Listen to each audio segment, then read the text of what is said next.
পুরুষদের তুলনায় মহিলাদের প্রস্রাবে ইনফেকশনের হার বা রিস্ক 4 থেকে 5 গুণ বেশি। কেন হয় এমন? মহিলাদের ক্ষেত্রে প্রস্রাবে ঘন ঘন ইনফেকশনের কারণ আসলে তাদের শারীরিক গঠনের মধ্যেই অনেকটা লুকায় আছে। মহিলাদের মূত্রনালীর দৈর্ঘ্য অনেক ছোট এবং এটা মলদ্বারের খুব কাছাকাছি অবস্থিত, তাই খুব সহজেই মলদ্বারের আশেপাশের যে ব্যাকটেরিয়া বা জীবাণু মূত্রনালী দিয়ে মূত্রথলির মধ্যে পৌঁছায় এবং সেখানে বংশবৃদ্ধি করে প্রস্রাবে ইনফেকশন ঘটায়।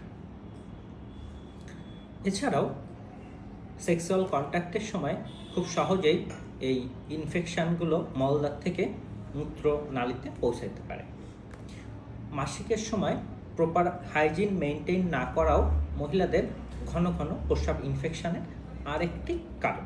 ভেজা আন্ডারগার্মেন্টস বা অনেক সময় ভেজা পোশাকে থাকাও মহিলাদের ক্ষেত্রে প্রস্রাবের ইনফেকশনের আরেকটা কারণ হতে পারে।